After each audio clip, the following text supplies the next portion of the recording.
Good afternoon, everybody. My name is Specialist Akruvala, and today we will be conducting an individual training and assessment on how to determine grid coordinates of a point on a military map. The terminal learning objective. During this block of instruction, you will receive training and demonstrate the ability to find grid coordinates of a point on a military map using a protractor. The training outline or agenda for this presentation includes 5 sections: introduction, preparation, conducting the training for soldiers, conducting the assessment, and conclusion. We will go into detail of all these sections throughout the presentation. The first, introduction. Action or task is to determine the grid coordinates of a point on the military map. Conditions. You are a member of a squad or a team in a field environment and have been directed to identify grid coordinates of a point on a map. You have a 1 to 50,000 scale military map, a coordinate scale and a protractor, a pencil and a paper. You have been shown the point on the map that needs to be identified. Some parts of this task should be performed in Mach 4. The modifications to the conditions for this training is that we will not be using Mach 4. Also, it will not be a field environment since the training is performed indoors in a classroom environment.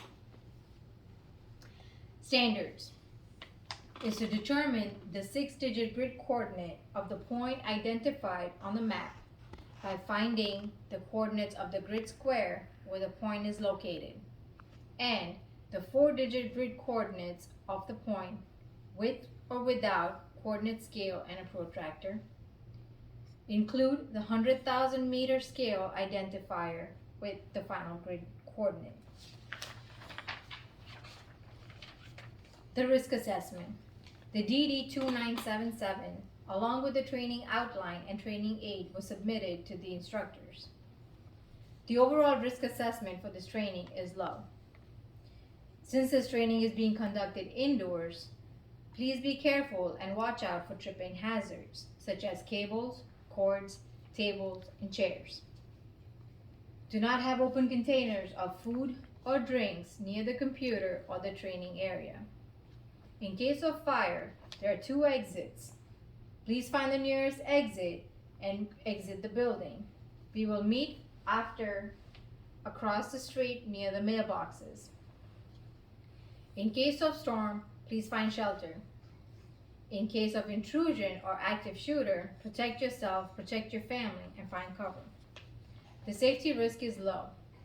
There are no environmental considerations since the training is being performed indoors in a classroom. Overview of the evaluation process. You will be evaluated at the end of the block of instruction. You must receive a go to receive the T, which is the trained proficiency status of this task, to successfully pass. In case of a failure, you will receive a U, which is untrained proficiency status, and will have to retake the class. The retraining and reassessment will be conducted after 2 days, which is September 28th. After the proficiency has been determined for all soldiers, the results will be reported to the leadership. The second agenda for this training is preparation. Preparation in terms of the training area, which are, as I already mentioned, we are indoors. However, I have made sure there's adequate spacing to perform this task. Second is the training resources. First is the sign-in sheet, which are sign-in roster. I will pass this along in the class, and you can add your last name, your first name, signature, and provide your unit information. This will also be used to provide the results to the leadership. I have a military map. I have a protractor, which may either look like this or like this. Either one is fine. You have blank paper to use for practice. You have pencils with an eraser. Please do not use pen on the map to determine the grid coordinates. I also have a test which will be used for the assessment purposes. Lastly, I have the training aids of the PowerPoint and a poster. Since items on the poster may be too small to be visible, I have the PowerPoint and vice versa. The next agenda on the training is training the soldiers. Before I teach how to determine the grid coordinates, it is important to have the basic understanding or introduction to the military map. A military map is helpful not only to determine your location accurately, but also the point that you need to move to.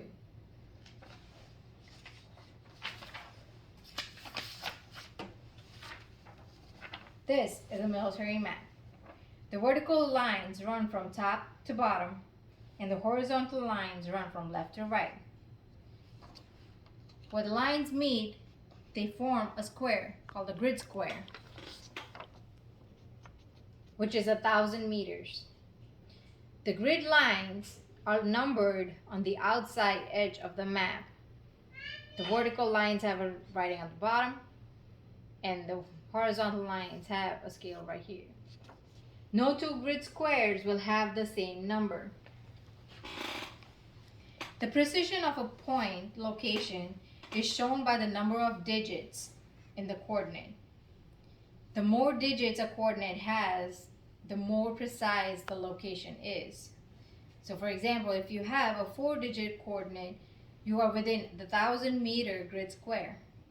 If you have a 6-digit, you are to the nearest 100 meters. And if you have an 8-digit grid coordinate, you're nearest to 10 meters of the location. The soldier's expectation during this training is, please pay attention and take notes as necessary. Please hold your questions until after the instruction is completed. You will have ample amount of time to practice and ask questions. I will first demonstrate non-verbally how to perform this task. I will then provide a detailed step-by-step instruction on how to perform it to standard. Based on the standards, we will go over 3 activities to complete this task. We will first determine the coordinates of the grid square, which is a 4-digit grid coordinate. We will determine the point grid coordinate, which is a 6-digit, without the use of a protractor and with the use of a protractor. Lastly, we will add the grid zone designator and the 100,000 meter square identifier to determine the final grid coordinate. Are there any questions before I start the demonstration? No, sir. Very well.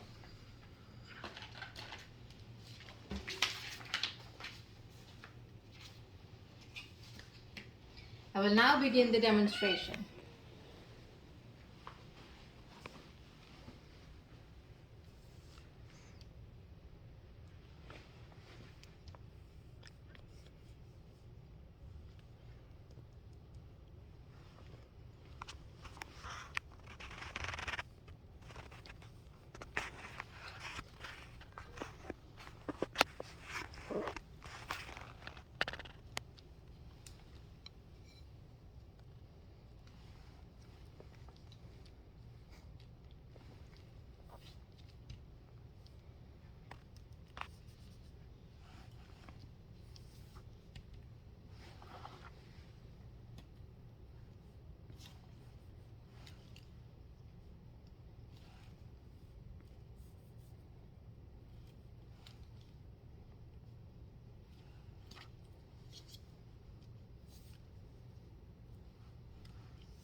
That completes my demonstration.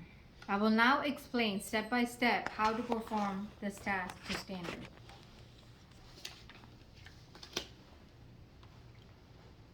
So first, we looked at determining the grid square coordinates.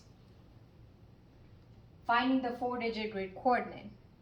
What you would do is first identify the point that needs to be identified, or that we need the grid coordinates for.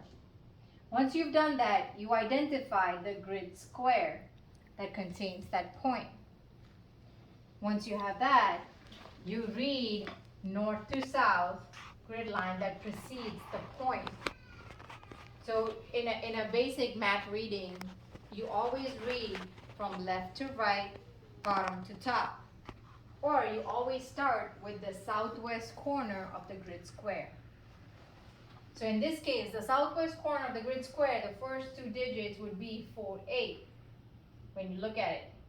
And I will record this number right here, 48. I will then read from bottom to top, preceding the point. This gives me the 3 and 4 digit of the 4-digit grid coordinate. That is how I got to 0.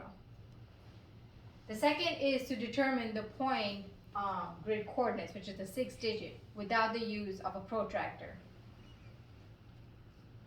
So I have a similar square right here. This is the point that needs to be identified. This is my grid square. I already have the first 2 and 4 and 5 of the 6-digit grid coordinate. I imagine a square where the point is, and divide the square into imaginary lines through the middle. So I have 5 and 5. I then plot the remaining numbers equidistant on both sides. And I then just I start left to right, bottom to top. So from left to right, I would go read. This point is located on the horizontal axis on 5. That would be my 3rd digit. The same, then I will go bottom to top. Bottom to top when I go, that is my 6th digit, which is 5 as well. Using a protractor to find the 6-digit grid coordinate. First, before you do anything, you will identify the scale on the protractor as it matches to the map that you have or that you're working with. Again, you will follow the same process. You will identify the point that needs to be that needs the grid coordinates for. You will determine the grid square. You will determine the 4-digit grid square, which still stays the same. So we have 1, 2, 4, 5, which is 4, 8, 2, 0. Now we will determine the 3rd and 6th digit of the grid square. So for that, we will use the protractor, the 1 to 50,000 scale on the protractor. I will place it on the southwest corner of the grid square, making sure the vertical and the horizontal axes are 0.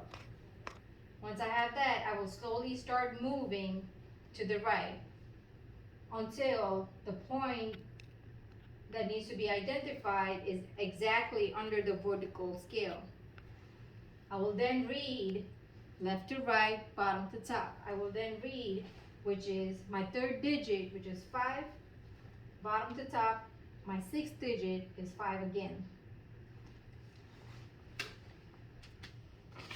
The last part of the grid coordinate is to add a grid zone designator and the 100,000 meter square identifier to determine the final grid coordinate. On a military map, towards the bottom, there is a little square which gives you this information. This is how it usually looks when you enlarge it. So I have the 6 digits that I found from either using or not using a protractor. I'll write that down. I will then use the 100,000 meter square identifier. In this case, it is Golf Juliet, and I will place it in front of the 6 digits. I will then find the grid zone designation number, which is right below the identifier. And I will add that before the square identifier. So now my final grid coordinate is 10 Sierra Golf Juliet 485 That is my final grid coordinate for the point. Are there any questions that I can answer at this time? No, sorry. So now I have a packet. You have spare paper, an extra map, extra protractors, pencils that you can use and practice to find certain points on the map. And I will answer the questions as necessary. When I'm observing the soldiers performing or practicing this task, I did find one soldier using the wrong scale on the protractor. I corrected the soldier and asked that they should always make sure what size the map and corresponded to the scale on the protractor. I will provide them about 20-30 minutes to practice so that they feel their performance is at standard level. Once that time has passed, are there any more questions before we start the assessment? No, sorry. Since there are no more questions, I will now start the assessment. For the evaluation preparation, I will provide a new set of equipment and material which is identified in the condition statement, which is a 1 to 50,000 scale military map, the coordinate scale and protractor, pencil with an eraser, paper, and the point that needs to be identified, which was this. This is the assessment. I will also brief the soldiers on what is expected of them to successfully complete this task. They need to have a go in all the 3 performance measures that we just discussed on how to determine the coordinates of the grid square, which is the 4-digit, how to determine the point grid coordinate, which is the 6-digit, and then add the grid zone designator and the 100,000 meter square identifier to determine the final grid coordinate.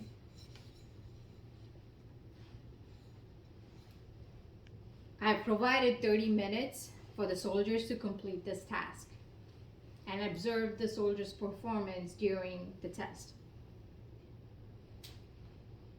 As the soldiers finish their test, they've been returning the answers to me. Once all the assignments are in, I will grade them and I will record the results. In this case, out of 10 soldiers that participated in the training, I have 8 soldiers who scored a go on the performance and received a T, which is their trained proficiency status. I do have 2 soldiers who scored a no-go and received an untrained proficiency status. I've informed those soldiers that they will be retaking the class and that the retraining and reassessment will be conducted after 2 days on September 28th. After compiling the scores and the results, they will be reported to the leadership. Are there any questions, concerns, or issues at this time? No, sorry. Okay. If you don't have anything, I will start the conclusion of this training, in which I will account for all equipment. I will ask the soldiers to gather all the equipment and material that was provided to them and bring it back to me. I will make sure that everything is accounted for, including the map, the protractors, the pencils, and the papers. I will conduct an AAR in which what was supposed to happen, what happened, sustains, and improvements.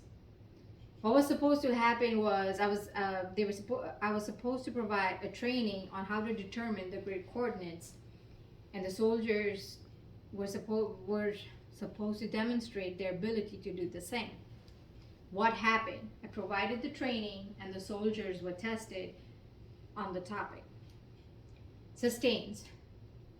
The hands-on experience was good. It provided good information and direction. Improvements would be to conduct this training in a field environment. Also, including the MOP 4 would be beneficial, like a real life experience. The risk assessment is low. Nothing has changed. No event or danger occurred during the session. For the final inspection or police calling, the soldiers were requested to police call their respective areas, make sure there was no paper or food or water or anything left behind. Once the police call is done, I will close out the training side, which includes packing up my training material, closing out the PowerPoint, making sure the electrical supplies are in place, and taking down the poster board. These are the references that I used for this training or the completion of this task. And thank you. This concludes the individual training assignment. Thank you.